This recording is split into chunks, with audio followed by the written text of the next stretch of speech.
আসসালামু আলাইকুম রহমতুল্লাহি ওবরকাতুহ। আলহামদুলিল্লাহ, সম্মানিত দিনী ভাই এবং বোন, যে যেখান থেকে আমাদের ভিডিওগুলো দেখছেন, আলহামদুলিল্লাহ, আশা করি আল্লাহ পাকের অশেষ মেহেরবানিতে সকলে ভালো আছেন, সুস্থ আছেন। আল্লাহ তাআলার কাছে সকলের জন্য মঙ্গল কামনা করে আল্লাহ তাআলা সর্বাবস্থায় সকলকে ভালো রাখো, সুস্থ রাখো। তো যারা আমাদের ভিডিওগুলো দেখছেন, আলহামদুলিল্লাহ, আমাদের এই পড়াগুলো সহি শুদ্ধ করে আয়ত্ত করার জন্য কিছু বিষয় প্রয়োজন। তার মধ্যে থেকে একটা বিষয় হলো মদের বিবরণ, যেটা হচ্ছে লম্বা করা এবং তাড়াতাড়ি করা, যে কোন কোন জায়গায় লম্বা করতে হবে, কি কি কারণে লম্বা করতে হবে, সেই বিষয়ে আজকে আপনাদের মাঝে কিছু তুলে ধরব। তো এখানে দেখতে পাচ্ছেন মদের বিবরণ। মদ মানে টানিয়া পড়া, আর মদের হরফ হচ্ছে আপনার তিনটি। আর আলিফ, সেই হরফটি হচ্ছে আলিফ, ওয়াও, ইয়া। মদের হরফ তিনটি এখানে দেওয়া আছে, আলিফ, ওয়াও, ইয়া। এখানে আলিফ, ওয়াও, ইয়া এই তিনটা হরফ কিসের পরে আসলে মদের হরফ হবে, কোন অবস্থায় আসলে এই আলিফ, ওয়াও, ইয়া মদের হরফ হবে তা জানতে হবে। এখানে দেওয়া আছে জবরের বাম পাশে খালি আলিফ মদের হরফ। জবরের বাম পাশে খালি আলিফ মদের হরফ। এখন হচ্ছে জবর কাকে বলে, আগে জবর চিনতে হবে। এই যে বার উপরে যে একটা টান, এটা হচ্ছে জবর। এই বার উপরে যে গোল মাথাওয়ালা, এটা হচ্ছে পেশ। এই বার নিচে যেই জের, এটা হচ্ছে জের। এই জবর জের পেশ, তিনটি মদের হরফ। আলিফটা আসবে জবরের পরে। আলিফের কাজ হচ্ছে জবরের পরে আসা। এখানে আমরা দেখতেই পাচ্ছি জবরের বাম পাশে খালি আলিফ। এই যে বার উপরে জবর, এই জবরের বাম পাশে খালি আলিফ যদি হয়, তাহলে এই আলিফটা হবে মদের হরফ। জবরের বাম পাশে যদি খালি আলিফ আসে, তাহলে সেই আলিফটা হচ্ছে মদের হরফ। তাহলে কি করতে হবে? এক আলিফটা নিয়ে পড়তে হবে। যেমন বা আলিফ জবর বা আলিফ জবর বা। তারপরে হচ্ছে পেশের বাম পাশে জজমলা ওয়াও মদের হরফ। পেশের বাম পাশে জজমলা ওয়াও মদের হরফ। এই যে এখানে বায়ের উপরে যেটা, এটার নাম হচ্ছে পেশ।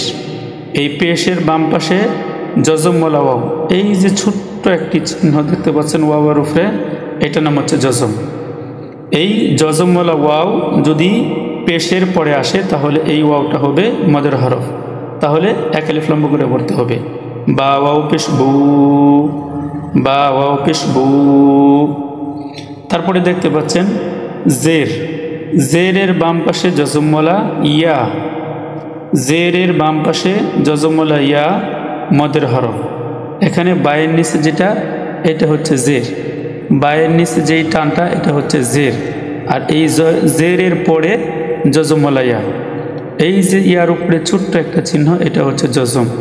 এই জজমলা ইয়া আসবে বায়ের পরে। বা এর পরে জের এর পরে যদি এই জজমলা ইয়া হয়, তাহলে এক আলিফ লম্ব করিয়া পড়তে হয়। যেমন বা ইয়াজের বি।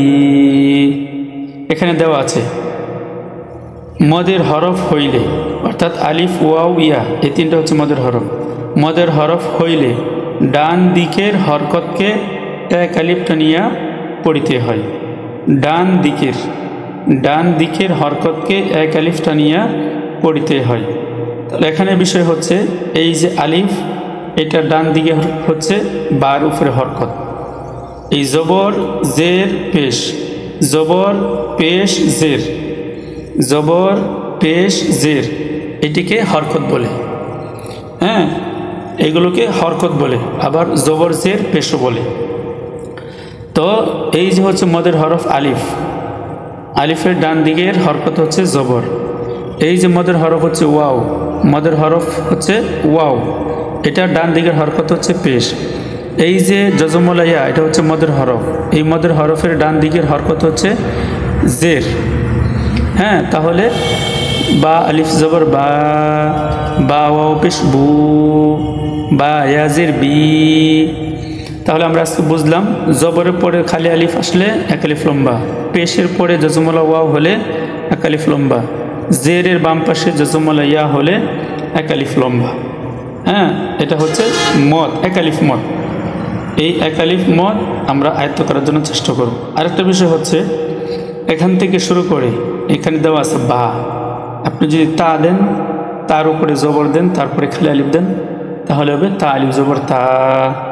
যদি সা দেন, সার উপরে জবর দেন, তারপরে খালি আলিফ দেন, তাহলে হবে সা আলিফ জবর সা।